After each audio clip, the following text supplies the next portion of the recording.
He ended up in juvenile prison for trying to kill his own father. Violence was a daily occurrence for Yang. Growing up, he was beaten to the brink of death by the man he called father. But for him, violence was as banal as breathing. It all starts with a young man on the ground, telling us that violence was just a part of his daily life. During his childhood, he was constantly beaten up by the man who was supposed to be his father. Because of this, aggression became as natural to him as breathing.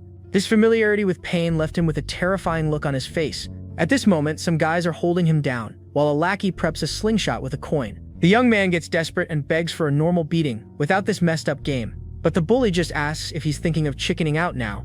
Kim Sung-ho, the aggressor, reminds him that the kid said he was desperate for cash. And he goes on saying he's already done everything for money up to this point, like for example, shoveling snow for just 300 won. He also warmed other inmates' shoes for only 100 won, even stooping so low as to act like a pet for 200 won. So the aggressor questions if he's really going to back down now that he can make 500 won. With no choice, the boy closes his eyes and agrees to become a human target. Turns out they're in a juvenile detention center, the place that brings together the country's worst young offenders. The bully tells the kid to shut his eyes tight, warning that they could pop out from the impact otherwise. But to everyone's surprise, the slingshot's rubber band just snaps. The coin goes flying, leaving the aggressors completely stunned. The coin ricochets off the bathroom walls like a pinball, and after the whole show, it ends up landing right in the toilet. Kim Sung-ho gets furious, complaining that rubber bands are rare items in here. Then he glares at Cha Ju-young, our protagonist, saying the kid got real lucky. Without a second thought, the protagonist rushes to get the money, thanking the boss. But the lackey stops him with a smirk, saying it wouldn't be any fun if it were that easy. To humiliate him even more, the guy tells him to get the coin with his mouth.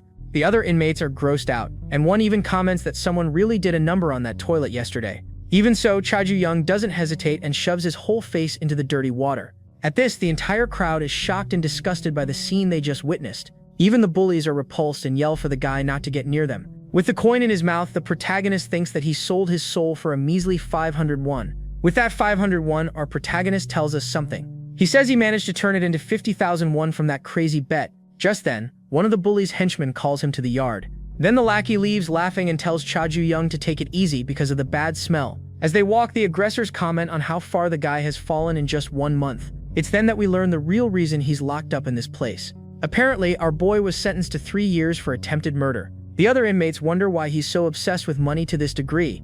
While they're gossiping, a guard shows up, calling the prisoner for a visit. The protagonist is surprised, as he wasn't expecting anyone. He then reveals to us that the reason he's scraping together so much cash is because of this person. When he gets there, he finds a girl who immediately worries about how thin he looks. Daeyeon asks if he's not eating right or if he's getting beaten up in juvie. The waifu scolds him, saying he should have stood up for himself and fought back. But the protagonist just asks why she visits so often, spending money on the bus fare. This ticks the girl off, and she slams the table, asking if she looks broke to him. She shows him a jar full of coins and asks him what he thinks that is. The guy says he can't accept it but gets desperate when the waifu takes the jar back. So he asks her if she's doing this because of their promise. We then learn that the two had planned to live together in Seoul after high school. Daeyeon says she'll handle the money and tells the protagonist to focus on himself. At that moment, the visit ends, and a guard announces their time is up. But before leaving, she turns and tells the guy to focus on getting out of that place. The waifu makes him promise not to overdo it as the young man waves goodbye. Cha Ju-young keeps waving to his beloved as she walks away. Alone in the room, the protagonist sits down and thinks about their conversation. With a determined look, the young man remembers the promise he made to Daeyeon. We see a hospital, and the young man apologizes to the girl in his mind. In a flashback, he's with the waifu, who is injured, and he remembers the man who did that to her. It turns out the protagonist's father was the one who left Daeyeon in that pitiful state. The waifu gets angry at the apology, not understanding what's going on at all. With that, she gets furious and slaps him across the face, asking if he's kidding her. Then she says that now is not the time for him to be worrying about other people. She then reveals that the young man's father is in a coma because of the fight between them. But the guy just says it's okay because he won't get a very heavy sentence. The protagonist believes he won't be punished severely because of the abuse he suffered. Back in the present, a judge starts reading the sentence for our dear Cha Ju-young. To everyone's shock, the young man is sentenced to 3 years in prison. He's outraged because he put up with it his whole life and got locked up the one time he fought back. Back at the visit, the waifu says goodbye and tells him to eat properly. The girl also tells him to let her know if anyone starts messing with him in there. With eyes full of concern, she asks the guy to promise he'll take care of himself. Without saying a word, the protagonist is led back to his cell as Daeyeon watches. In prison, a guard explains that starting fights increases your sentence, but good behavior reduces it. So the young man just sits there, thinking about the long 3 years ahead of him. With the photo in his hand, the protagonist decides he will endure and survive for 3 years. The photograph is of him and Daeyeon when they were still in school. Suddenly, a random goon grabs him from behind, complimenting the girl in the photo. Without a second thought, the aggressor snatches the picture from our boy's hand. The bully asks if the waifu is his girlfriend, but the guy says she's just a friend. With a wicked smile on his face, the big guy tells the young man to hand over the photo, but the protagonist refuses to give up the item, saying it's not for him. The goon is surprised and scoffs, saying that Cha Ju-young is daring to resist, so he gets ready to teach the new guy a lesson and immediately lunges at him. The blow lands square on our boy's face, who doesn't even have time to react. Right in the middle of the commotion, a guard opens the cell and announces a new inmate. The bully is confused because he hadn't heard about any new cellmate. Just then, an inmate with a less-than-friendly face walks in through the front door. The guard warns the new guy not to cause trouble because they'll be keeping an eye on him. To the aggressor's surprise, he recognizes the new guy who just arrived. The aggressor is in shock and reveals that the new guy took out 7 bullies from their school. His name is Ma Guillaume, and he was sentenced to 20 years for taking the lives of 7 people. With that, the atmosphere in the cell gets tense, and everyone backs away from the newcomer. Our protagonist is terrified by the idea that the guy eliminated 7 people. The other inmates are scared just looking at the new detainee's face. Ma Guillaume then tells the others not to be afraid of him, but the bully tries to act tough and asks what's the big deal about taking out 7 guys. He points at the new guy and makes fun of his stern face. Then the blondie tells the new guy not to act all high and mighty and to behave himself in there. The aggressor tries to intimidate the guy by poking him in the chest, but Ma Guillaume doesn't even care and just looks down without showing any reaction. To the bully's surprise, the new guy simply turns his back and ignores him. The blondie gets furious and says with a smile that he was thinking of going easy on him. With that, he calls the guy rude and lunges at him with a punch, but the new guy easily dodges and lands a spinning kick right in the goon's face. The other inmates are completely shocked by the new prisoner's speed. At this, the blondie gets furious and yells, asking if the new guy really thinks he can mess with him. But Ma Guillaume pays him no mind and already preps another spinning kick towards the aggressor. Seeing this, our protagonist realizes the newcomer is on a whole different level. In that instant, it finally clicks for the bully, and he remembers that this guy eliminated 7 people. So the aggressor finally understands that there's something very off about this quiet guy. The attack lands square on the goon's face, who doesn't even see the blow coming. With the force of the impact, the blondie's head is thrown back and he starts to bleed. Cha Ju-young's jaw drops. He never imagined the new guy was such a powerhouse. And without giving him a chance to breathe, Ma Guillaume starts kicking the bully while he's on the ground.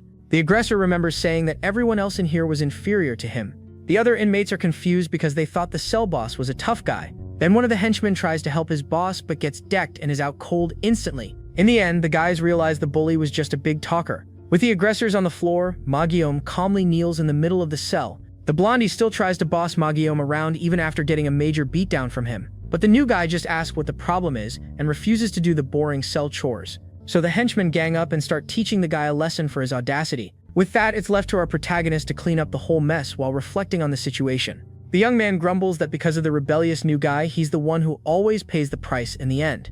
As night falls, the inmates get ready for bed after a very eventful day. We see all the prisoners lying in their beds, ready to finally crash. Just then, the protagonist calls out to Ma Guillaume, who is all beaten up in the bed next to him. Cha Ju-young asks if the guy is an idiot and why he doesn't just suck up to the boss to avoid trouble. He says that no matter how much he hates him, the bully runs things here, and he should have just obeyed. The young man advises him not to act tough if he can't handle the heat and to be smarter tomorrow. But the new guy cuts him off and asks if he usually lives such a miserable life. The protagonist is stunned by the question and can't even form a response. He's indignant because even when he's trying to give advice, the guy is still rude to him. The new guy's words about his miserable life echo in Cha Ju-young's mind. The memory of his drunk father makes him think about his life of misery and suffering. In his thoughts, the young man accepts that yes, he will live a miserable life, but he is determined to endure this life of suffering until the very end. At least until the day he can finally get out of this horrible place. Outside, Daeyeon waits, shivering in the cold as snow begins to fall. The waifu is worried, thinking that poor Ju-young has gotten so thin. With that in mind, she decides she needs to send him some food. She knows that given his personality, the guy won't complain about anything in there. The girl thinks that at times like these, he needs to eat really well. Even if it's just a lunchbox, she hopes it can help her beloved. With a smile on her face, the waifu wonders if he'll get emotional over the gesture. Then she starts to cross the street towards the detention center. But out of nowhere, a truck appears at high speed, heading straight for her. The girl is completely frozen in fear, unable to even move. Just then, the truck slams right into poor Daeyeon in a tragic and unexpected scene. Meanwhile, in the cell, our protagonist sleeps, unaware of the tragedy that has occurred. His beloved's hand now lies limp and lifeless on the cold asphalt of the street. Along with the food she prepared with so much love for him, all of the girl's devotion was gone with her life in that tragic accident. The next morning, life in prison goes on as if nothing happened. In the yard, one of the guards approaches the young man and apologizes for what he's about to say. He reveals that yesterday there was a fatal accident right in front of the prison. With that, the young man starts to connect the dots, and despair takes over. His eyes fill with terror as he realizes the victim was his beloved. In that moment, the protagonist's world just completely falls apart. Back in the cell, the young man stands there in a state of shock, unresponsive. But the bully approaches, yelling, and calls him a scumbag without a care in the world. The blondie complains that the guy didn't clean the bathroom today like he was supposed to. Then he asks if our boy has lost his mind lately. The goon glares at the protagonist, waiting for an answer to his scolding. But the protagonist doesn't even respond and just stares at the photo of his beloved mourning. A lackey tells Sung-ho that the girl in the photo was in the fatal accident. With a wicked smile, the blondie questions why he lied about her being his girlfriend. Then he mocks the guy, asking what he's going to do now that the waifu is gone. The aggressor grabs the photo and says she's too beautiful for our protagonist. Without a shred of respect, the guy starts to auction off the photo for 500 won. The other inmates join in on the sick joke and start making bids for the picture. One of them asks if you can date a girl who's already passed on, and the blondie laughs. The aggressor says that if she were alive, he would have a lot of fun with the girl. The other inmates make fun of the cell bully's sick taste.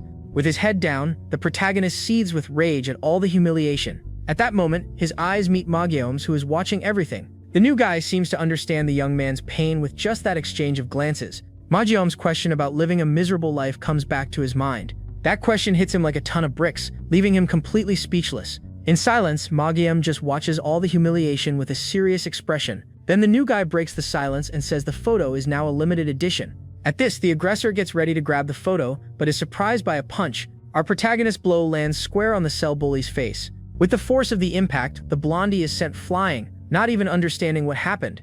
The other inmates are completely shocked by Cha Ju-young's actions. Lying on the ground, the aggressor gets furious and prepares to strike back. But our boy glares at him with eyes full of hatred and a thirst for revenge. The young man then exchanges a look with Magyeom, who seems to approve of his actions. In another scene, we see the prisoners working in the prison workshop. The protagonist then starts telling Magyeom about his dark past. He tells us that his father was the right-hand man of a local mafia boss. Because of this, domestic violence was a common thing in his house since he was a child. Despite all the suffering, he had to endure it because after all, it was his father. But the young man says there was one time when things went too far. He says that time he just couldn't hold back. Magyeom continues to listen intently to his new cellmate's story. The reason was because his father messed with the most important person to him, his friend. Back in the present, the bully gets furious and calls the guy a scumbag. With that, he orders his henchmen to finish off the protagonist once and for all. The young man says he learned something from his father while being beaten to a pulp. He learned how to fight, and now he's using that knowledge on the cell's goons. With a determined look, he throws punches in every direction without mercy. Magyeom just watches the fight from a distance, looking impressed with the guy. In a short time, the cell turns into a real battlefield with everyone on the floor. On the ground, the bully admits he was wrong and apologizes to Cha Ju-young. Desperate, he offers money, remembering that the guy was in dire need of cash. With a terrifying smile, the protagonist says that money sounds like a good idea. But then he lands another punch, saying he doesn't need that anymore. After all, his reason for getting out of that place and saving money is gone. The young man continues to attack the bully with all his pent-up strength. At this, Magyeom watches, understanding that the reason for enduring all of that, the blondie is left breathless and completely destroyed by the protagonist's fury. With an empty gaze, the young man realizes that everything he fought for is simply gone. The young man remembers that to survive, he needs to follow in his father's footsteps and become a gangster. In his mind, he hears his father's voice telling him to get up again and again. In a flashback, we see the boy being brutally beaten by his own father, unable to fight back. Even after being thrown across the room, his father kept telling him to get up again. The boy was slammed to the ground with force, but the order to get back up never stopped. This violence repeated every single day like a never-ending cycle for our boy. Even while getting beaten, the young man begged his father to fight properly because he couldn't face him. His old man said that he needed to get much stronger to handle what life throws at you. He had to train until the day he was worthy of receiving that dragon tattoo. With that, the boy's father notices the fury in his son's eyes during the fight. He praises the young man's gaze and calls them dragon eyes as he attacks. But suddenly, a loud noise interrupts the fight, and the cell door opens. A guard storms into the cell, yelling and asking what these kids are doing. But the guard is completely shocked and speechless at the scene he finds. He sees the protagonist standing amidst several inmates lying on the cell floor. The guard then questions Cha Ju-young if he was responsible for all this chaos. With his face all bruised, the young man confirms with conviction that he did it all. As a result, he ends up being thrown into solitary, where he stares at a photograph. Holding the picture, the young man reflects on the events with a serious look. In the photograph, we see him and Daeyeon together in their hopeful high school days.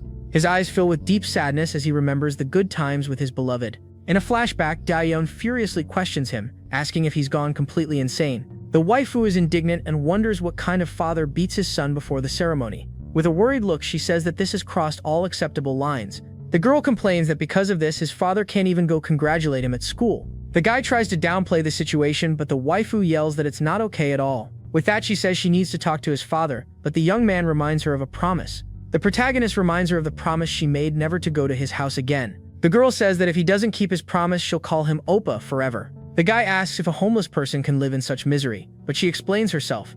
The waifu suddenly says soul, leaving the protagonist completely confused. She reveals that her grand plan is to move to the capital as soon as she finishes high school. The girl says she's sick and tired of life at the orphanage and this suffocating neighborhood. Then she starts listing her dreams of going to college, getting a good job, and becoming rich. The guy is surprised by her materialistic side and questions her about it. This makes him sad, thinking that if Daeyeon leaves, he'll be left all alone. With this thought in mind, the young man stands there reflecting on his future. But the waifu surprises him by asking with a smile if he'll go to Seoul with her. The protagonist is shocked and speechless as the girl pulls him by the arm. With that, she makes him do a pinky promise to seal the deal between them. Daeyeon blackmails him, saying that if he doesn't go, he'll have to call her Nuna forever. Just then, an old man approaches and offers to take a picture of the couple. The impromptu photographer then starts the countdown to capture the special moment. The picture is taken, congratulating the two on starting high school with a beautiful smile. Back in the present, our protagonist stares down the cold, lonely prison corridor. Suddenly, a loud bang echoes as the solitary cell door is slammed shut.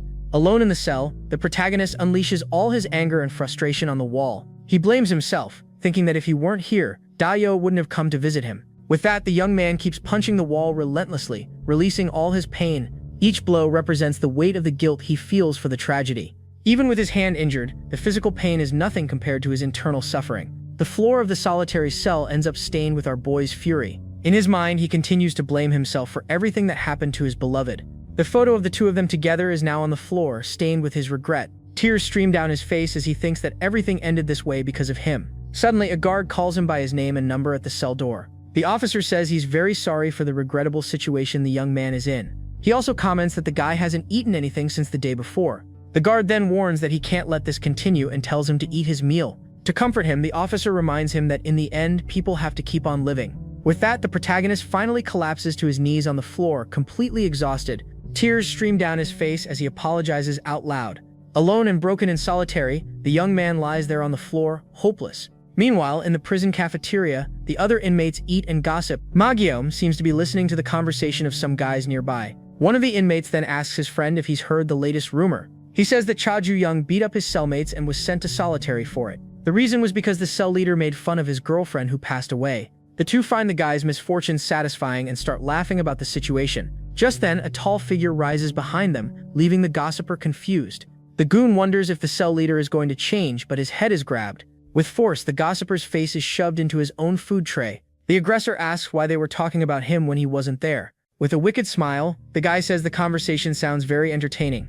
He introduces himself as Park Jongchan and says he wants to join in on the fun too. Jongchan shoves the goon's face into the food and asks if it was fun making fun of the guy. Then he questions why the goon found that situation so amusing. With a smile, he offers to knock someone down too, since it seems to be so much fun. The two gossipers turn pale with fear at the new bully's threat. In a panic, the guys try to deny everything, but it's too late to back down. Cynically, Jongchan asks if the guy with his face in the food is okay. The poor guy, all messy, apologizes, saying he spoke out of turn. With a mischievous grin, Jongchan just observes the scene. Then he turns to the others and asks for the name of that brave young man. Jongchan confirms if the name is Cha Ju-young, while Mangyeom keeps an eye on the situation. A week passes, and things in prison seem to have returned to normal. A guard informs the protagonist that the cell leader is still in the hospital. He warns that considering the situation, they're releasing the guy after a week. The guard asks him not to cause any more trouble, and our boy remains silent. Meanwhile, we see Mangyeom meditating alone in a much neater room than the previous one. Back in the prison, the protagonist is taken to a new cell where he finds Mangyeom. With a serious look, our boy faces his new roommates without fear. Mangyeom realizes that the guy rebelled against the former cell leader. He understands that the other inmates won't let that insult slide. One of the inmates, with his face all beaten up, angrily calls him a scumbag. Then the goon gets up and walks towards Cha Ju-young to confront him. But to everyone's surprise, one of the inmates greets him warmly and asks if he's okay. The guy is completely confused as the other inmates gather around him. The guys say that solitary must have been tough and tell him to relax and rest.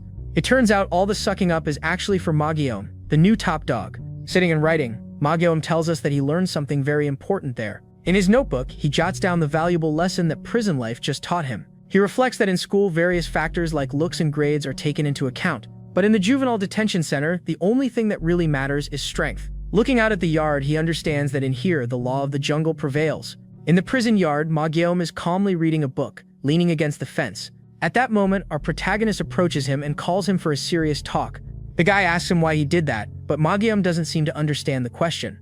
So the young man refers to the day all that chaos happened in the old cell. He remembers that he was about to finish off the cell leader because of the humiliation, but right at the critical moment, Mangyeom simply stopped him from continuing the attack. The new top dog's hand grabbed the protagonist's fist with surprising strength. Cha Yu-young remembers that this guy eliminated 7 people before arriving at the prison. Because of this, he doesn't understand why Mangyeom would stop him from getting his revenge on the goon. With a serious look, Mangyeom stands there as the guy's question hangs in the air. At this, he remembers a dark and violent moment from his own past.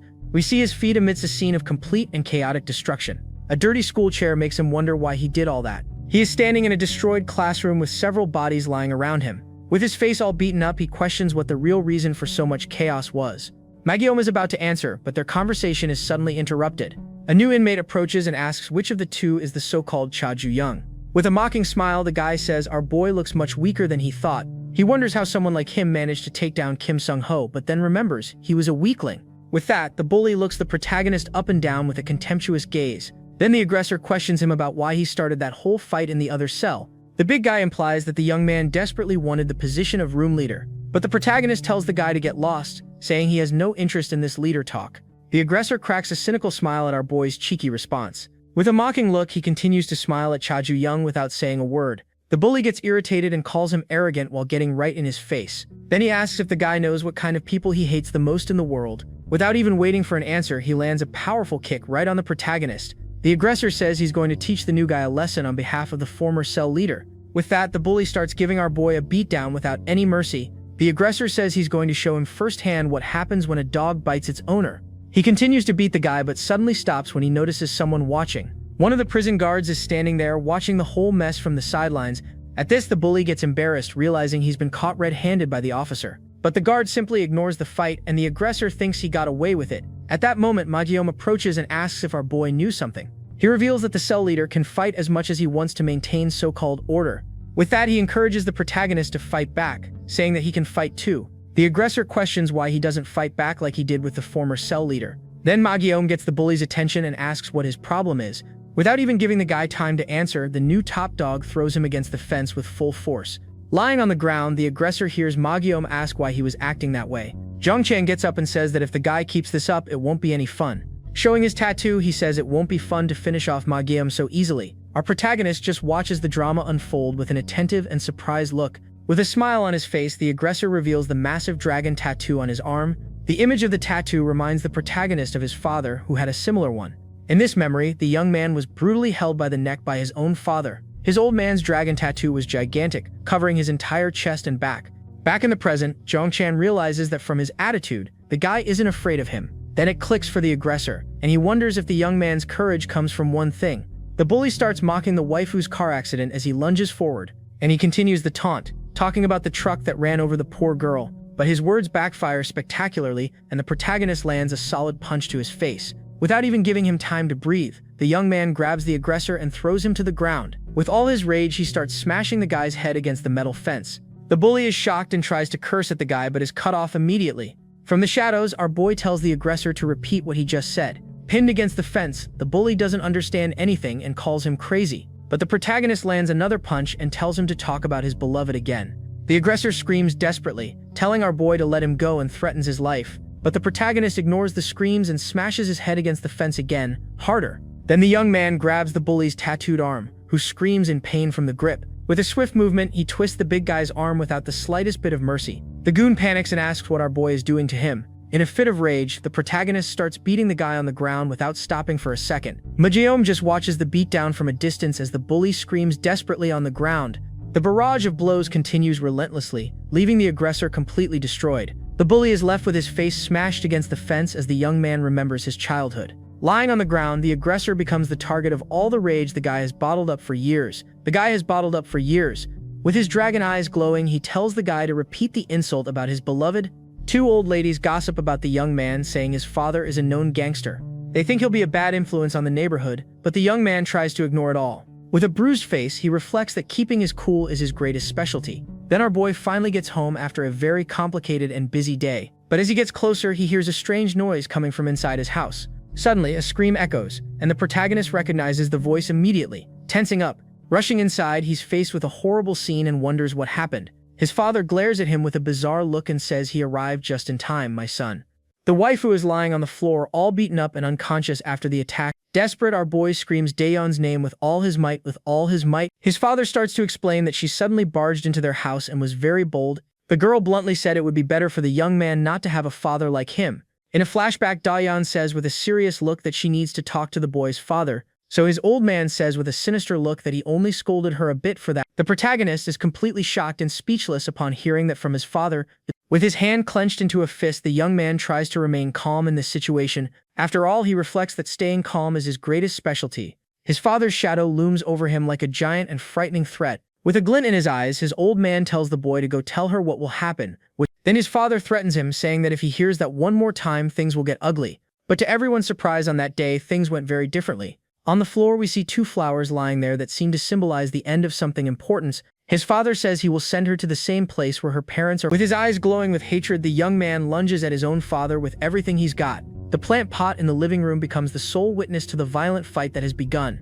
After all the chaos, the boy's mother remains unconscious on the living room floor. With that, the protagonist reveals that he couldn't calm down, and the result was his father like this. As a consequence, his old man ended up in a vegetative state in a hospital bed. At the hospital, the doctor says the situation is dire, and the chances of him waking up are very slim. He explains that only a miracle could get our boy's father out of that state. With his face full of bruises, the young man listens to the diagnosis in silence, showing no reaction. In his head, the image of that dragon tattoo comes back to haunt him once more. With that, the young man clenches his fist tightly and decides he needs to put an end to everything. Staring at his father in the bed, he declares that this was the end of the line for both of them. Back in the prison yard, we see several inmates gathered during their outdoor time. The goons gossip about the protagonist and wonder what he's gotten into this time. Apparently, our boy got into another fight and left another guy all beaten up. A siren announces that exercise time is over and tells everyone to go back. The inmates start returning to their cells as the yard slowly empties. From a room, someone looks out the window and wonders why it's so noisy outside. A colleague replies that it's normal because that place is full of young people with a lot of energy. Just then, an officer speaks to the protagonist and says he heard he just got out of the infirmary. He introduces himself as Kwon Chang-sok, the prison director, and offers to help the young man. The director then changes the subject and asks who the guy came to meet there. But our boy just remains silent and doesn't answer the officer's question. Back in the cell, we see several inmates sitting on the floor in complete silence. Just then, three mean-looking goons appear, observing the whole situation. The protagonist stands there while Magyeom jots something down in his notebook. With a focused look, the new cell boss continues to write in his journal. In his notebook, he simply writes the word absurd to describe the day. With that, the young man reflects that he's going to have to share a room with that weird guy. Suddenly, one of the inmates calls Cha Ju-young by his identification number. A guard appears at the cell bars and tells our boy to come over to him.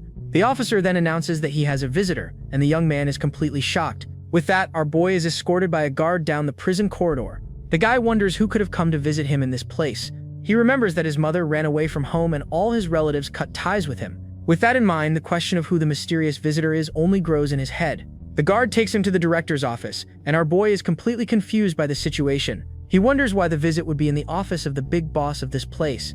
Entering the room, the protagonist sees a figure sitting casually on the sofa. The man then greets him, saying it's been a long time since they've seen each other. At this, our boy instantly goes pale as he recognizes that all too familiar voice. In his mind, the terrifying image of his father on the day of the incident comes rushing back. His old man says with a smile that it was great to see his son playing around. But the protagonist remembers leaving the guy in a vegetative state in a hospital bed. Not believing what he's seeing, he thinks that this can't possibly be real. And to his complete terror, the mysterious visitor is his own father, Cha Gang-ryong. The young man is completely paralyzed, unable to process what's happening. With that, the director places a hand on his shoulder and the young man stammers, not understanding anything. With a cynical smile, the director comments that the boy seems quite surprised. His father then explains that he miraculously woke up from the coma not too long ago. The director finishes by saying that this is fortunate because now his father is fine. The young man remembers the doctor saying his father had little chance of ever waking up. That's why he's shocked, wondering how his old man is standing there in front of him, alive. His father notices his son's disbelief and says that he still can't believe it. With an air of superiority, Gang Ryong boasts about being the right-hand man of an organization. He continues, saying that not even the police could do that to him before. But to his surprise, the only person who left him in that state was his own son. The old man explains that when he opened his eyes, he was already in the hospital, and the protagonist trembles. Then Gang Ryong starts to cry crocodile tears, saying he was very saddened by it all. The young man remains silent as his father continues the act, talking about his sadness. He says that as a father, he really wanted to meet his beloved son again. Then he lets out an "I love you, my son," which fills our boy with pure rage. Then his father changes his tone and says there's nothing he wouldn't do for his son, and he reveals that's why he had no choice but to end the waifu's life.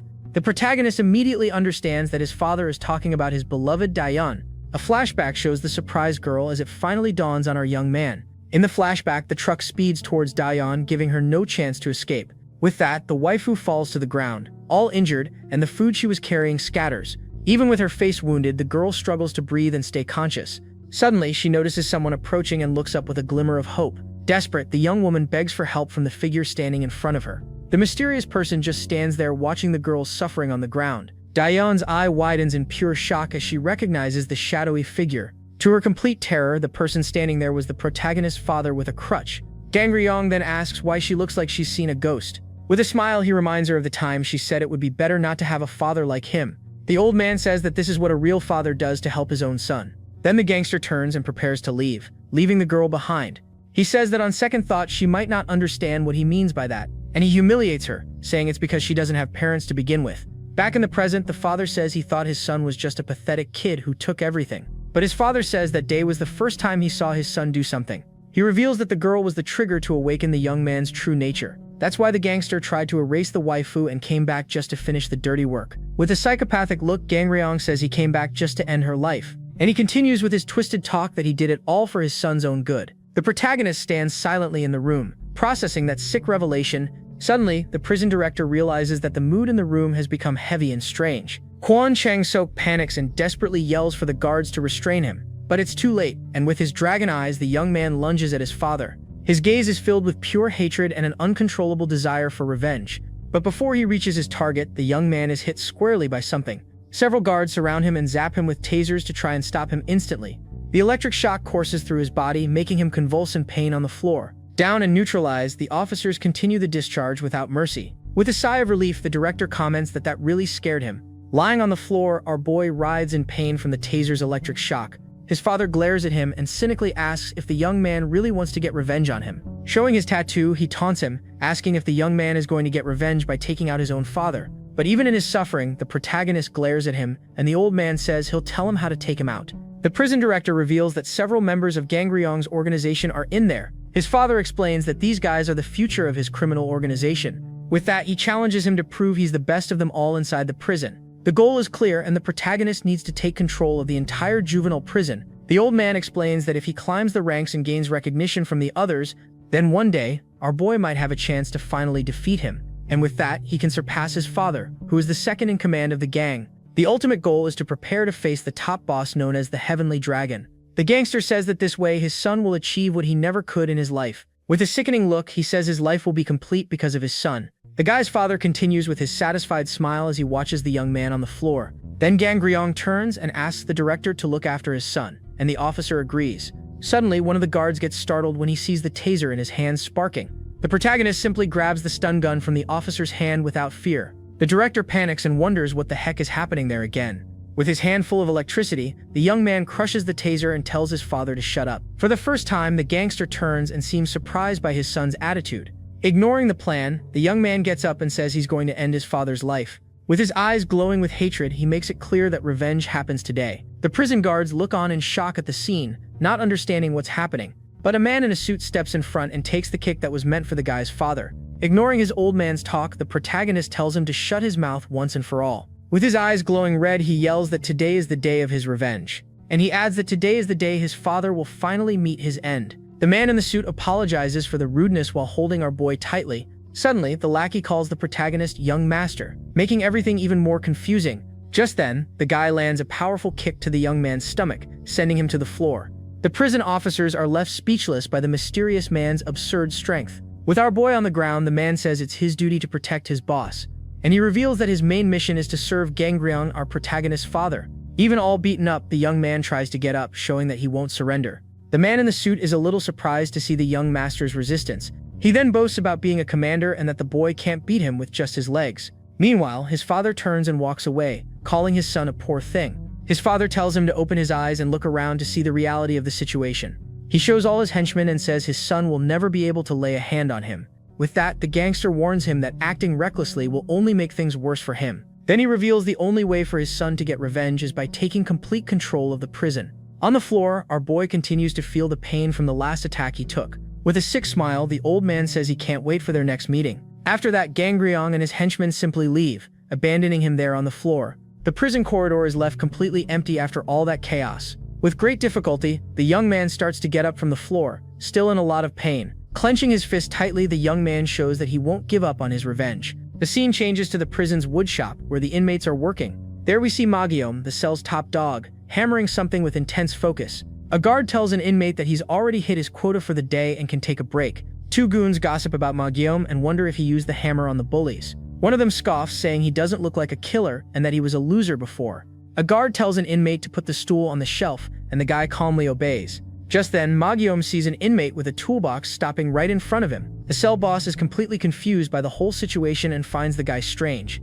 Suddenly, the goon drops the box with a loud crash on the floor. He apologizes, saying his hand slipped, and a nail appears there on the floor. The focus shifts to the guy's foot, right next to the nail that fell from the toolbox. That nail looks pretty sharp and perfect to be used as a weapon in here. With a sharp gaze, Mangyeom seems to figure out the goon's real intention. Then a sinister smile appears on his face and he finds the scene quite impressive. Just then, a guy covered in tattoos comes over and asks if he's really Mangyeom. The guy introduces himself as Yoon Gunmin and says they went to school together in the past. Gunmin says he saw him on the news and asks if he still remembers him. With a smirk, Mangyeom confirms that he remembers the old acquaintance very well. He then stares at the new guy and says the name Yoon Gunmin loud and clear. The tattooed guy gets excited and says he always wanted to ask Mangyeom something.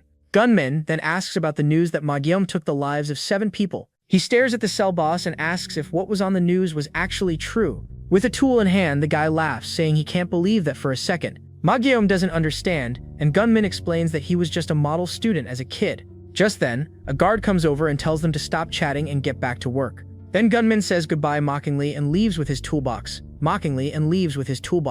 The scene shows the workbench full of nails and other scattered tools. Suddenly, Mangyeom notices something, and his expression changes completely in an instant. He looks at his hand and sees that it's bleeding from grabbing something very sharp. Night falls on the juvenile prison, making the atmosphere inside even more tense. In the cell, we see several inmates gathered as our boy enters the room, lost in thought. Sitting alone in a corner, the protagonist reflects on everything that happened during his day. In his mind, his father's words echo, telling him he needs to dominate the entire prison. With his eyes glowing, he understands that this is the only way to finish the man who calls himself his father. Looking at the other inmates, the protagonist wonders where he should even begin.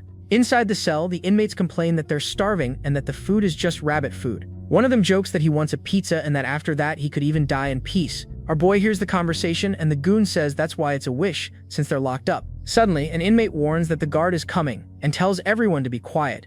But the protagonist stands up and asks the officer if there's a problem there. The other inmates are shocked and ask why he's talking to the guard.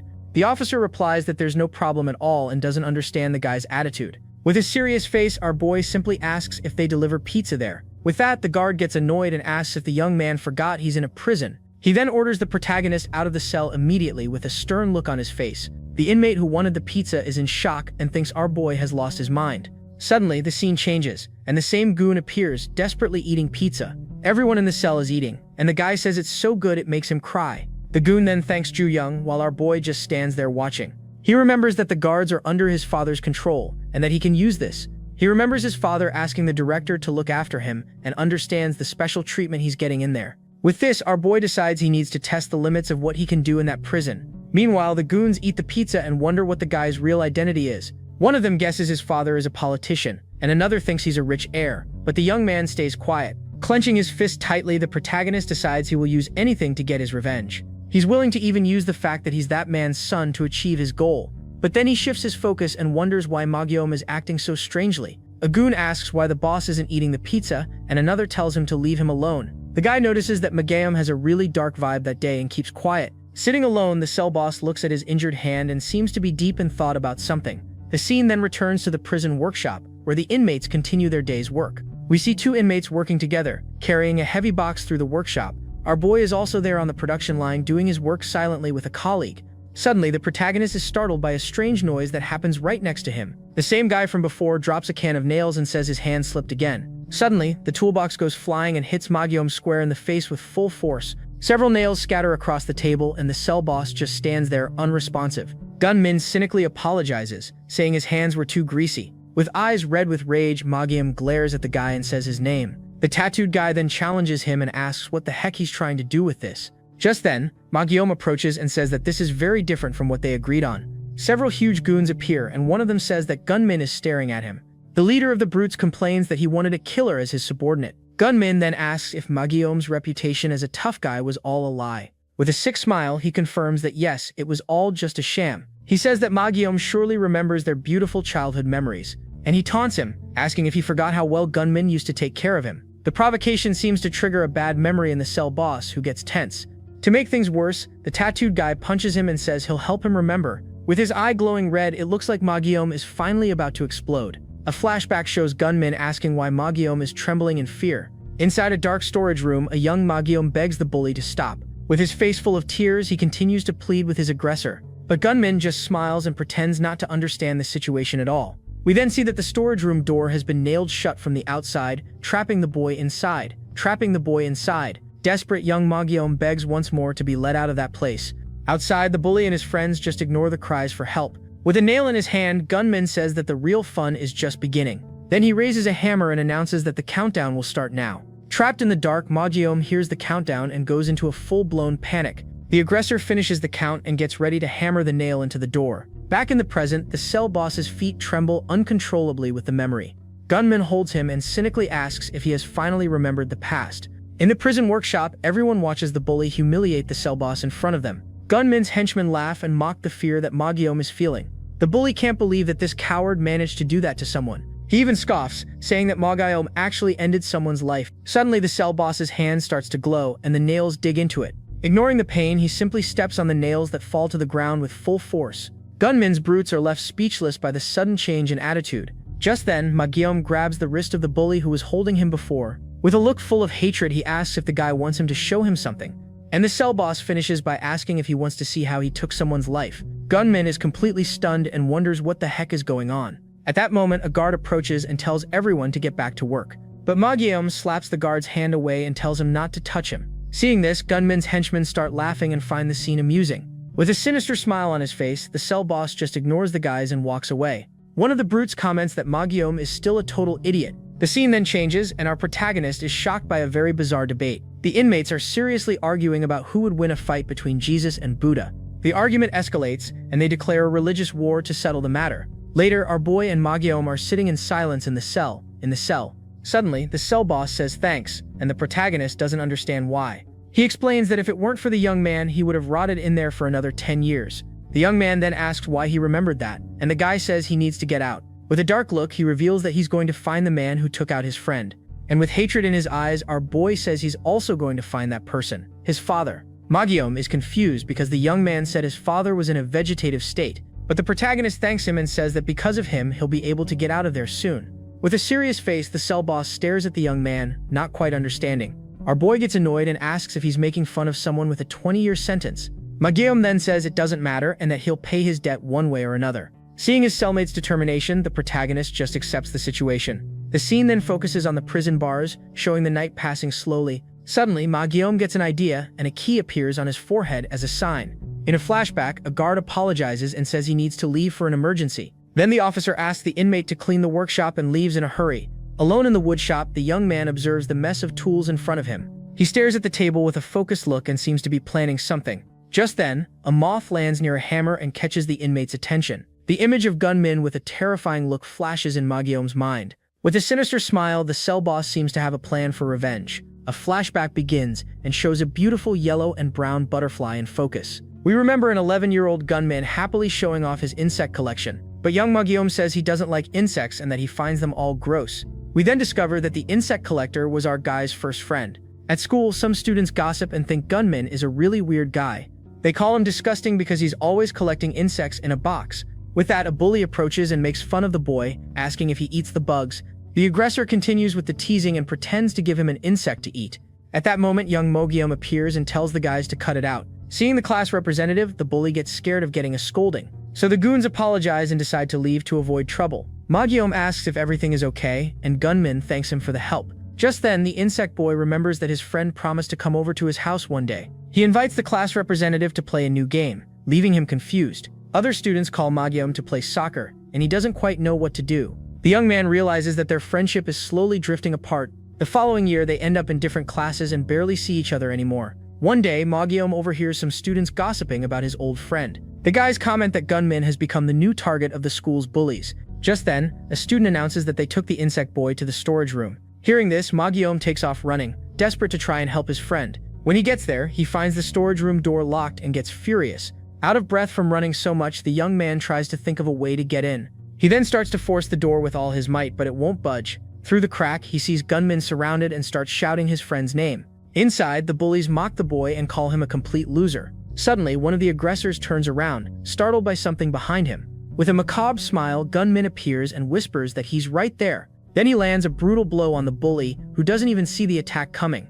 Outside, Mogium is shocked, not understanding his friend's transformation. Through the crack, Gunman tells Mogium to shut up and not to meddle in this. Eves. With that, he pushes his friend into the storage room with all his strength. With a cold look, the bully locks the door from the outside, leaving the boy trapped.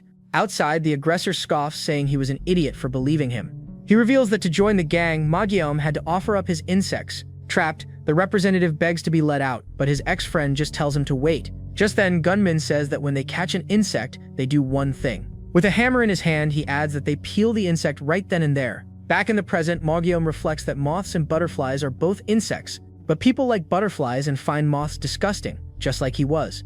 Angrily, he crushes the moth in his hand and says that everything that happened elsewhere. Gunman says with hatred in his eyes that everything is Mogium's fault. In the workshop, the young man is confused, and the tattooed guy tells him not to play dumb. He accuses him of pretending to be a friend just to distance himself and betray him in the end, and he says that Mogium saw him as a moth and himself as the butterfly.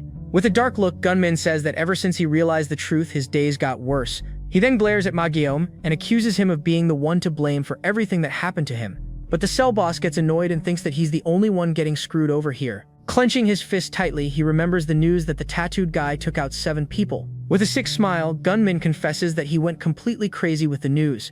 Mogium then reflects on karma, and the bully glares at him with a hostile look. With his hand bleeding, the cell boss asks what the other guy means by all that. Just then, Gunman says that because of him, he became what he is today, and the atmosphere gets tense. Mogium's expression turns serious, and he seems to finally understand the whole situation. The tattooed guy smiles and says that nothing else matters because his ex-friend's life is already over. Then he orders his henchmen to hold Mogium and warns that he's going to finish him for good. But the cell boss reveals that he knows Gunman tried to bribe the prison director. With a sinister smile, the bully says their fun isn't over yet.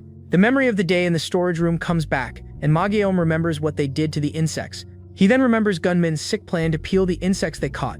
With his eyes wide, Mogium finally understands his ex-friend's twisted plan. In a panic, Gunman's henchmen try to flee the workshop, afraid of what's to come. With a macabre smile, the tattooed guy reveals that because of him, everything turned out this way.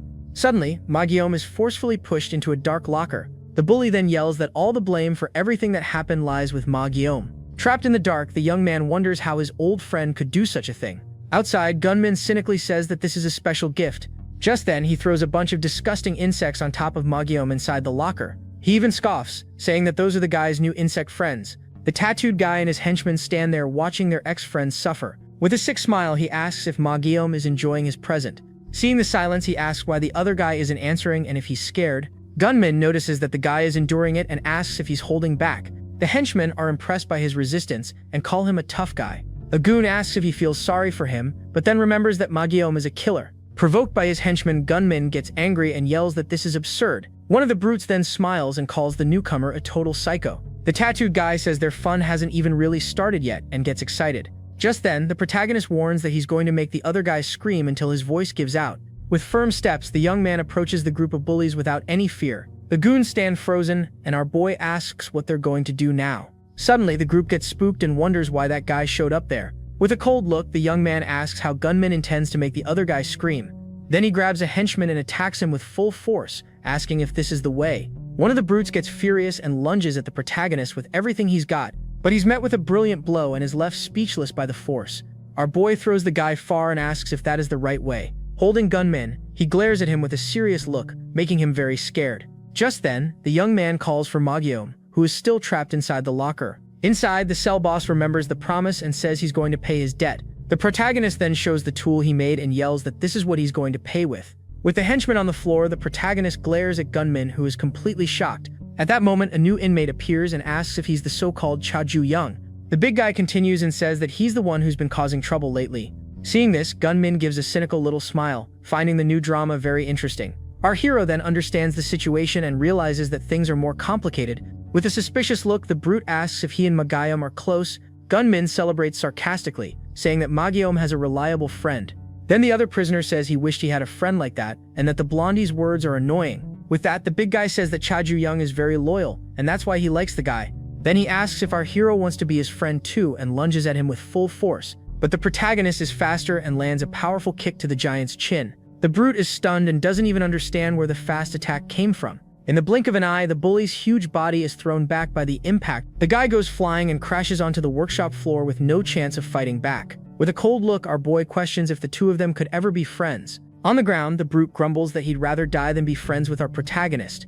At this, Gunmin is in shock and gets the attention of the young man who is staring at him seriously. The young man then turns and asks the tattooed guy why he did all that to Mangacapped. With a cold look, our hero says that what he did has crossed all lines. Gunmin repeats his words and seems not to believe what he just heard. With a terrifying face, the blondie asks if the other guy is making fun of him. He yells that because of that traitor Mangacapped, he suffered immense pain in his life, and he even accuses him of pretending to be his friend while planning everything behind his back. The tattooed guy continues and says that he bit him in the back like a treacherous snake.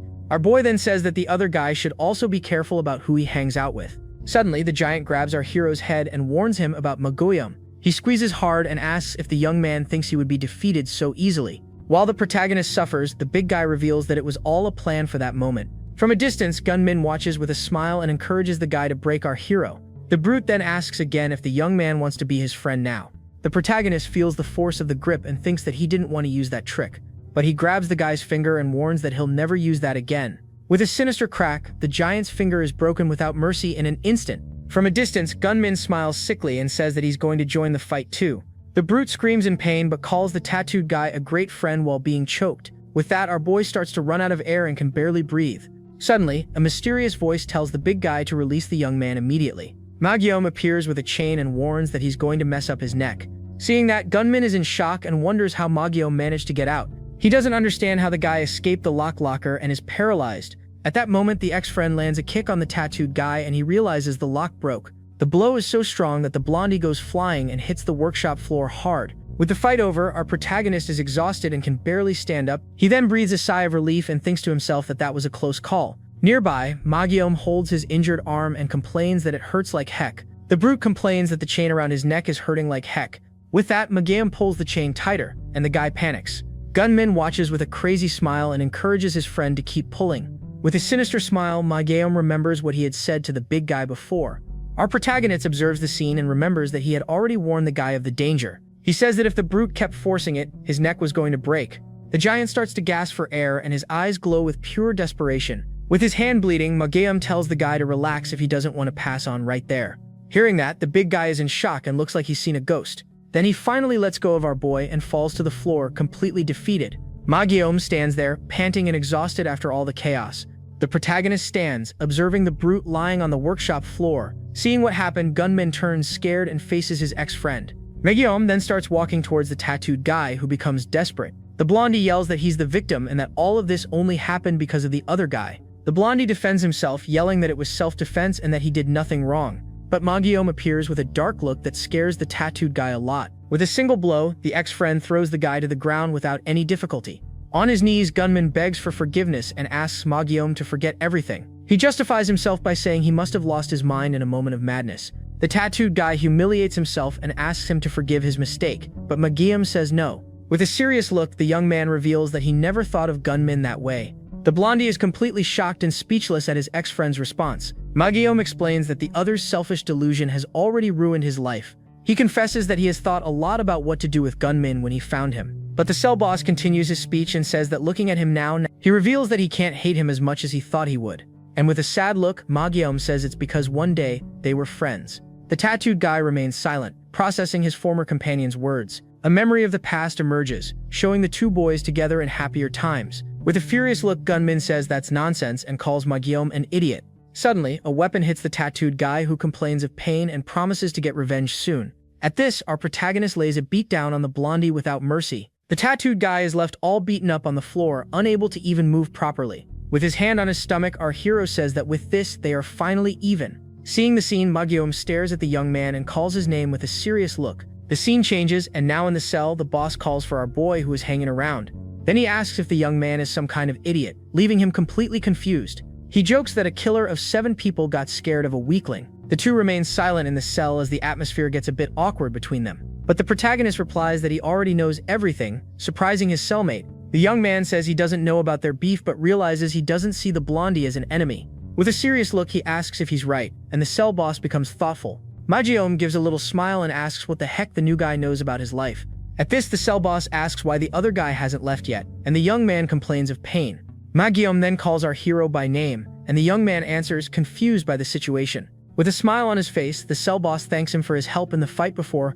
Our boy gives a little smile and asks why he's saying that all of a sudden. Suddenly, the young man notices something strange and his eyes go wide. He sees Mangyeom helping Gunmin and doesn't understand his cellmate's action. With a confused look, the young man wonders who the heck this guy in front of him is. The scene changes, and a huge inmate questions Gunmin about leaving the room without permission. The brute yells that there was a cockroach, and that's why he ran out of there. He continues to crush the insect and says he thought he was going to die of fear. Our hero and Mangyeom just watch the bizarre scene, not understanding anything. Back in the present, Gunmin is lying in bed, exhausted after the beatdown. The brute then wipes his face and complains that blood splattered all over him. He says he hates getting dirty and that this whole thing is full of disgusting germs. At this, the guy grabs our protagonist by the shirt, leaving him stunned. He lifts the young man's shirt and reveals a huge bruise on his stomach. With a concerned look, the giant asks how our boy's wound is. Then with a manic look, he questions if the wound is clean enough. The brute then gets close to our hero's face and demands an answer about the wound. After the tense stare down, the situation calms down, and they start walking through the workshop. With a stern look, the protagonist repeats the question and asks if it's clean. But the giant replies with a sinister look that it's actually very dirty. The big guy is shocked by the new guy's audacity and asks what he just said. With a furious look, the brute says that the young man is calling him disgusting. A blue aura of rage explodes from the giant, who can't believe our boy's boldness. Suddenly, a guard appears yelling and tells everyone to get back to their cells right now. Our hero is surprised by the yelling and doesn't understand the gathering of people in that place. The guard then starts calling the brute by his prisoner number. He continues calling number 7199 several times to get the guy's attention. The big guy finally turns around as the guard keeps yelling his number non-stop. In another moment, we see several inmates in the yard while our hero watches the scene from a distance. The young man then turns to the other prisoners and asks what they want with him. He questions why everyone is surrounding him as if something were happening there. With a smile on his face, one of the inmates repeats our hero's question in a mocking way. The guy introduces himself as Gunamin and says the reason for everything is Ju-young himself. At this, the other goons start gossiping about the new guy and remember that he's pretty strong. Namin then says that if Ju-young sides with him, no one will have the guts to pick a fight. But our hero couldn't care less and tells the guy to do whatever he wants as long as he doesn't get in his way. The young man reinforces that the other guy shouldn't bother him because he has important things to do. The scene then shows a detailed tattoo of a blue dragon with red flowers. We then see the protagonist running through the yard, determined to find the guys with that tattoo. He looks everywhere and wonders where those henchmen could be hiding. Looking at the other inmates, he wonders where the members of that darned organization have gone. Namin notices the search and asks what the young man is looking for so intently. At this, the informant offers to help and says he's great at getting information in there.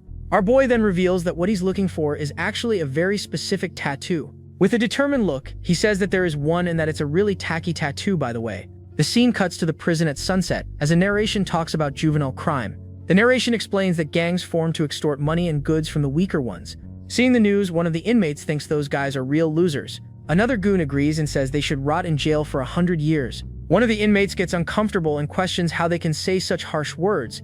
He continues and says that not everyone who is in prison is a truly bad guy. At this, the young man offers to tell his story and explain why he's there. Nemen then starts to explain what led him to end up in that dark place. The story begins at a legendary tokoboki restaurant that existed in his neighborhood. The guy explains that he was a loyal customer and that the food from that place was on another level. But one day, the son of a local politician showed up at the restaurant causing trouble. The brute and his gang sit down and wait for their order with unfriendly looks on their faces. Suddenly, the group's leader gets furious and asks if they're making fun of him. He then complains that the food is made with rice cakes and not with what he wanted. The psycho starts breaking everything and turns the restaurant into a real mess.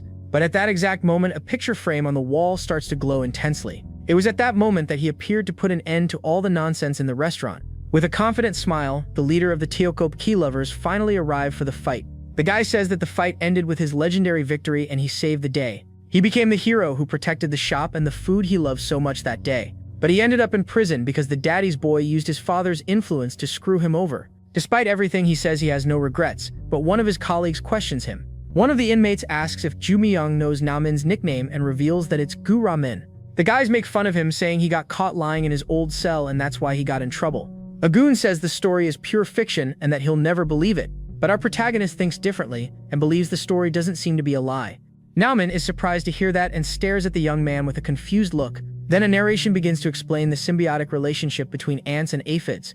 The scene shows that this relationship is very similar to the one he has with the bullies. With a serious look, he reveals that he has lived his entire life in this type of relationship. The scene returns to the cell and he says that in that place, there are no lies between them. In the garden, Namin meditates and thinks that in that place he can express himself freely. He then reflects that if he becomes Ju Young's right-hand man, everything will be much easier. The scene focuses on the prison garden, and he celebrates the arrival of spring full of flowers.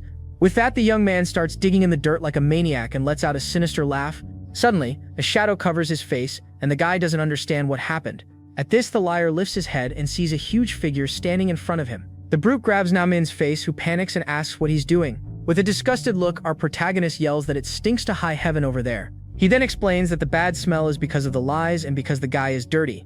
The young man continues and says that the liar's mouth is filthy and needs to be cleaned. With a terrifying look, the giant offers to clean Namin's mouth by force. At that moment, Namin is in shock because he has just run into a very unwelcome person. He recognizes his former cell leader, a psycho who tormented him all the time in prison. Desperate, Namin backs away and apologizes profusely, saying he didn't see the guy there. But the giant glares at him with a wicked look and asks if he can clean that up. Scared, Namin agrees and promises that he'll clean everything up properly to get out of trouble. The giant then pulls out a yellow spray bottle and asks if the young man is really sure. At this, the brute says he's going to clean the liar first and sprays the liquid in his face.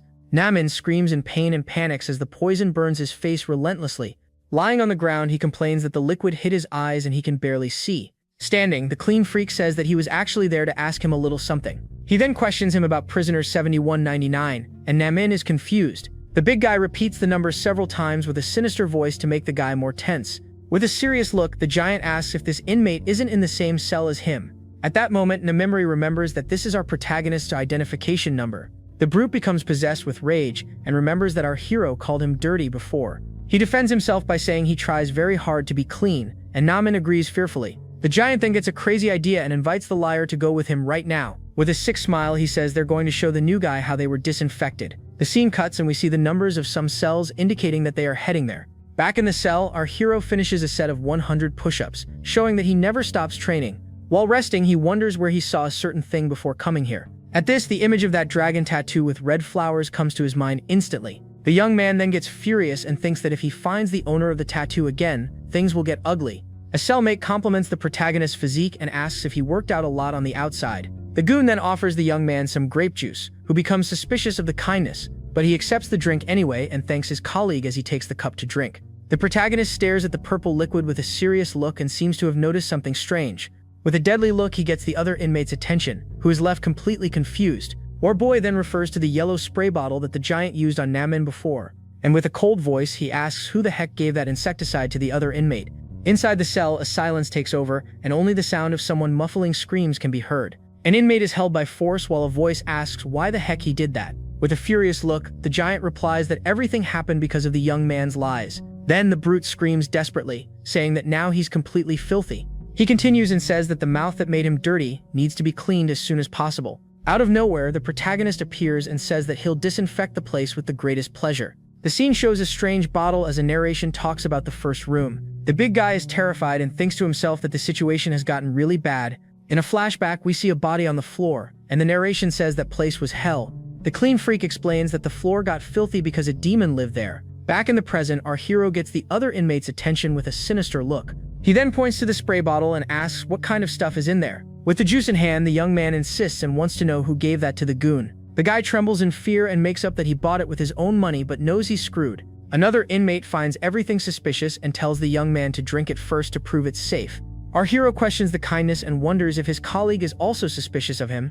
That inmate panics and wonders if Ju Young is also suspecting him now. He remembers that his reputation as a liar is well known and it makes sense for them to be suspicious of him. In a memory, other inmates make fun of the guy who insists his stories are always real. Then, to everyone's surprise, the young man chugs the cup and drinks the entire liquid in one go.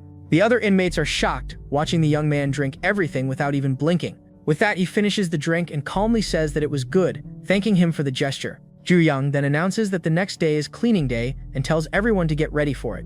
The inmate who set up the test is stunned and doesn't understand our hero's attitude. The young man thinks that if he had known he would drink it right away, he would have put the insecticide in the juice. A memory reveals that our hero thought the liar's story wasn't fiction. That goon gets desperate as he realizes he's gotten himself into some deep trouble. During the night, the brute enters the cell and approaches one of the sleeping inmates. In the meantime, our hero is awake, drawing in a notebook with great concentration. We then see that the drawing is the very dragon tattoo with red flowers that he's looking for. A cellmate comes over and asks about the cute drawing our hero is making. Jushik explains that it's a blue dragon with red flowers, and the guy thinks about his setup. The goon plans to analyze the young man to drug him while the protagonist vows to find the tattooed guys. Noticing the stare, our boy asks if his cellmate has something to say to him. Suddenly, we see the guy tied up saying he's been curious about a little something for a while. Then the tied-up guy questions why Ju Young trusts him so much. He advises not to trust liars and then wonders what nonsense he's talking. Our hero then says that being good at deceiving others means the person is pretty smart. He continues his reasoning and thinks that a smart guy like his cellmate wouldn't do something. With a serious look, he states that a smart guy wouldn't make an enemy with silly lies. Next, the protagonist gets up and announces he's turning off the lights, telling him to go to sleep. The liar is completely confused and just stares at the guy with a questioning look. Then he looks at the drawing on the floor and seems to reflect on what just happened. Then the goon repeats our hero's words and thinks about being a smart guy. Outside the cell, a guard announces an inspection from the Ministry of Justice and orders everything to be cleaned. With the inspection notice, all the inmates start desperately cleaning the hallway. In another corner, Namin finds the giant and calls him out on the promise he made earlier. With a furious look, the liar remembers that the brute promised to disinfect the new guy. At this, the big guy glares at him and asks if he's trying to chicken out now, and the guy freaks out. Scared, Namin makes up that Ju Young regrets calling the giant dirty. He continues the lie and says the young man is shy and asked him to apologize in his place. But the clean freak sees through the ruse and with a sinister look says he lied again. Then the giant gets furious with the lie and lands a solid punch right in the guy's face. The poor guy goes flying from the impact of the punch and falls to the floor with nothing to do. Standing, the brute says he can't forgive 71.99 for anything. Blind with rage, the giant yells that he won't forgive and starts beating up the liar right there. He steps on Namin's head and seems to have a crazy idea to resolve the situation. At this, the psycho grabs a bottle of cleaning product and opens it with a very sinister look. With the poison in hand, he says he'll have to disinfect both of them with his own hands. And without a second thought, the giant starts pouring all the liquid on the bathroom floor. The poor guy desperately calls for help as the liquid runs down his face relentlessly. With his mouth full of poison, he thinks that this time his end has really come for good. At that moment, our hero appears at the door and asks what's going on in the bathroom. The giant turns, surprised, and with disgust complains that this place is filthy.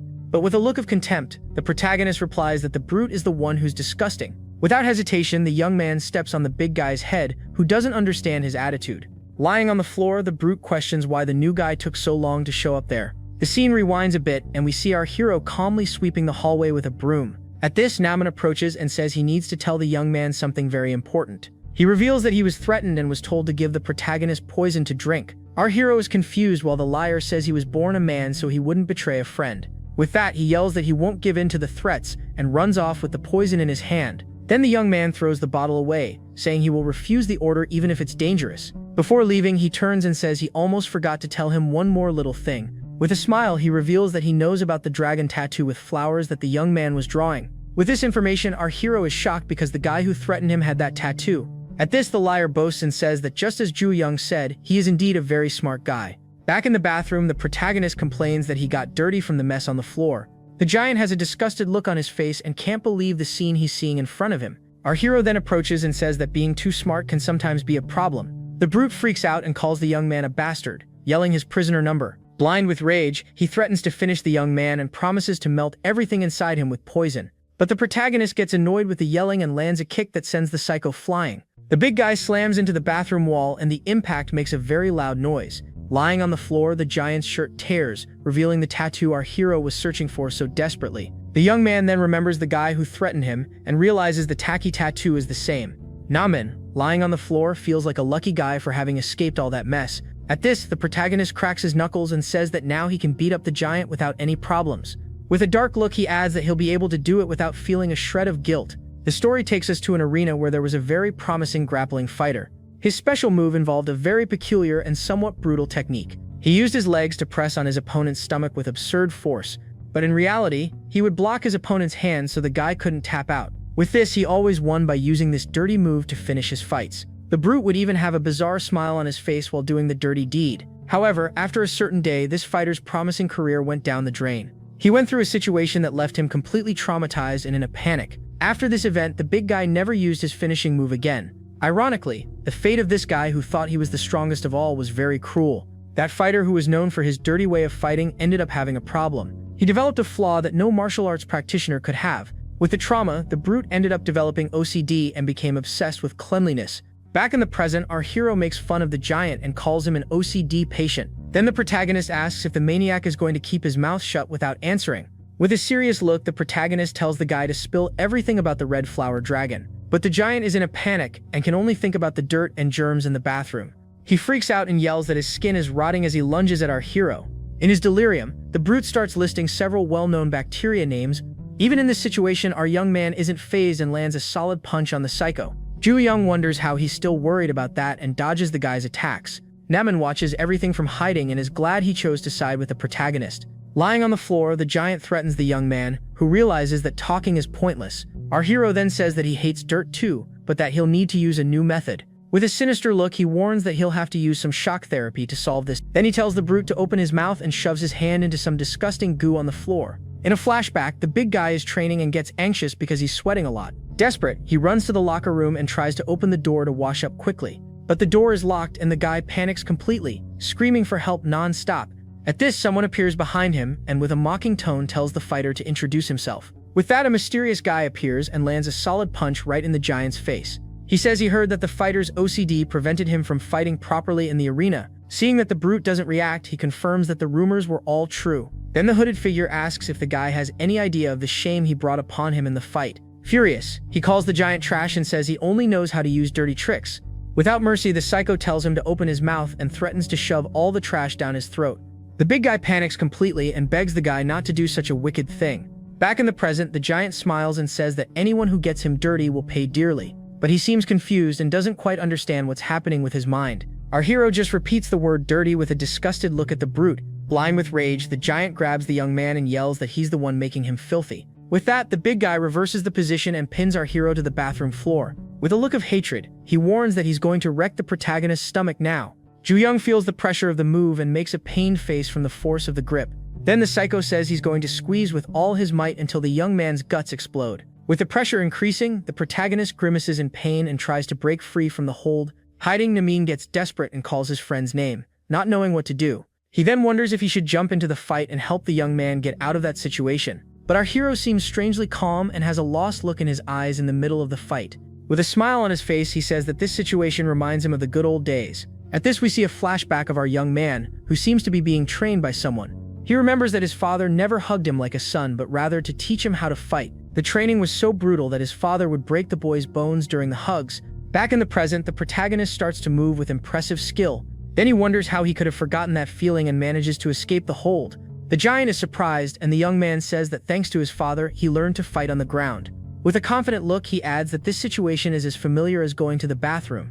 The brute tries to squeeze harder, but it seems to have no effect. He continues to use the move but can't hurt the protagonist anymore at all. Then our hero, with a wicked smile, asks if the big guy wants to explode faster. Then the protagonist taunts him and asks if it wouldn't be faster to break his spine. At this, a sinister crack echoes, and our hero applies absurd force on the brute. The giant screams in pain and realizes that if this continues, he's going to be in big trouble. Suddenly, the big guy starts tapping on the young man's arm, who is left confused.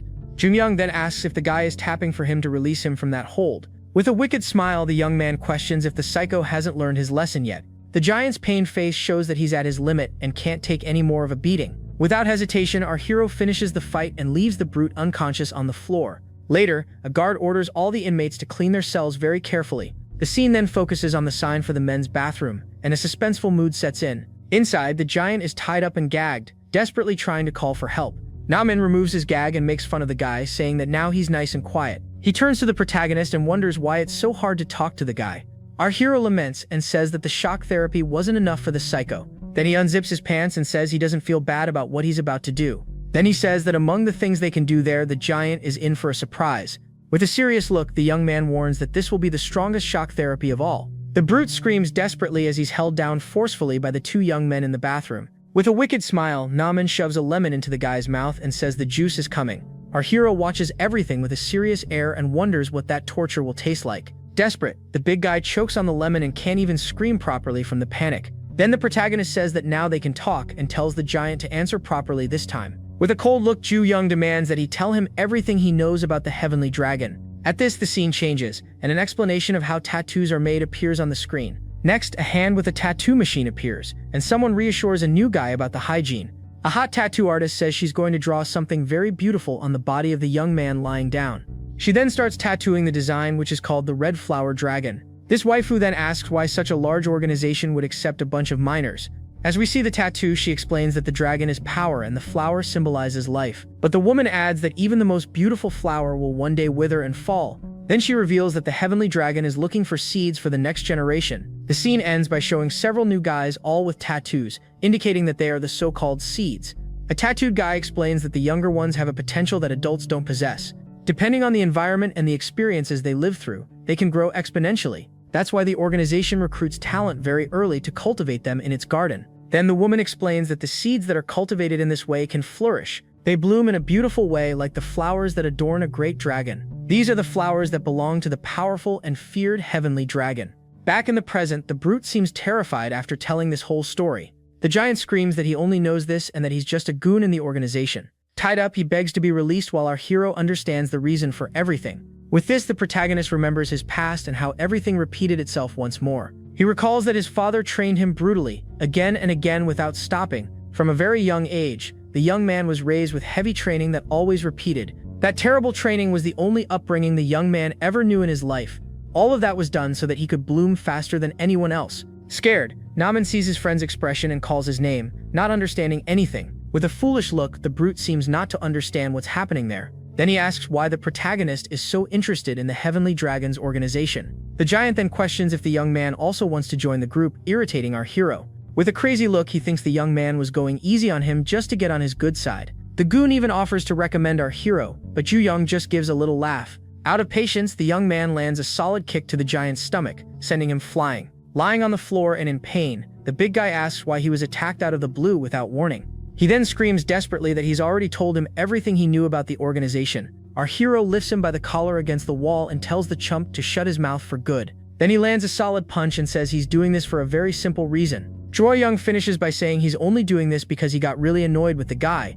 After the commotion, the inmates start cleaning the place and Namin says it's time to wrap it up. One of the goons is cleaning the floor and complains that a weird stain won't come out. At this, Namin looks at the stain and suggests the guy use a little bleach. With the bottle in hand, he turns and presents the product, saying that this is Ju Young. The goon doesn't understand anything and asks what's wrong with Namin for offering the product. Confused, the guy thanks him and takes the bottle but is shocked when he sees what it really is. Namin then thanks him for getting rid of the OCD psycho, but the protagonist denies he took him out. Holding the bleach, our hero seems very serious and continues the conversation with his new friend. He then remembers that in the previous room, Namin suffered a lot at the hands of the other inmates. With that, the young man asks if his cellmate was tortured with bleach by the guys from the other cell. Our hero comments that this usually takes people out, but he survived, and Namin gets embarrassed. Then the young man explains that those who are tortured like that usually end up foaming at the mouth. That's why he just faked the whole thing using a bit of soapy water to trick the other inmates. Namin confesses that he made up the story because he just wanted to be transferred to another room. He laughs and says it was intense to see how crazy the OCD maniac got with the whole situation. Jumyong says there's no need to thank him because his friend helped him find the tattoo he was looking for. The colleague then asks why he's after the tattoo of that scary organization. With a look of hatred, our hero reveals that he's going to take them all down, and his friend gets scared. He says that now there are 2 of them and he'll soon find the rest since the prison is full of targets. Our hero then asks if the guys he defeated had anything in common. Thinking for a bit, Namin starts to put the pieces of the puzzle together in his mind. He then remembers that the two guys the protagonist took down were room leaders. Ju-young understands the plan and says he's going to hunt down the leaders, but his friend says he doesn't have to. He reveals that next week there's going to be a meeting with all the room leaders. The reason is an event called the One-Day Assembly, and our hero is completely clueless. With a smile, Namin is surprised that he doesn't know about the most famous event in the prison. He explains that the official reason is for the leaders to get together and strengthen their bonds, but in reality, that's where all sorts of illegal conversations and shady business in the prison go down. The protagonist gets furious upon learning that it's a cartel and tells his friend to shut up. With that, Namin says that if he goes to that place, all his targets will be gathered there. Worried, he grabs the young man and warns him to be very careful with what he does there. The friend remembers that juvenile criminals from all over the country are gathered in that dangerous place, and besides that, he warns that there is one person there who is the most dangerous of all. That's why he asks the protagonist not to stand out as the scene focuses on the prison from above. Elsewhere, a blonde inmate asks if Park Jong-chan and the OCD psycho were really defeated. He also heard that the one responsible for this mess was a guy named Cha Ju-young. At this, an older, well-dressed man gets curious and a goon next to him also agrees. Angrily, another inmate tells them to stop talking and says they need to teach the new guy a lesson. Then a big guy holding a Bible asks his brother to calm down because God wants peace. Suddenly, the room door opens and the group of crazies looks at the entrance, very surprised. Our hero is holding a shovel and comments that in the end, it was pretty easy to find them all. Then the protagonist breaks the shovel handle and laments having gone through so much trouble for nothing. He throws the shovel head on the ground with force and prepares for the combat to come. In the blink of an eye, all the goons are already on the floor, completely defeated by the young man. The older man is shocked on the floor and wonders what that sea guy is doing there. With the shovel handle in hand, the protagonist prepares to finish off the blondie who is on the ground. With a cold look, he warns that he's going to take care of all of them once and for all, without mercy.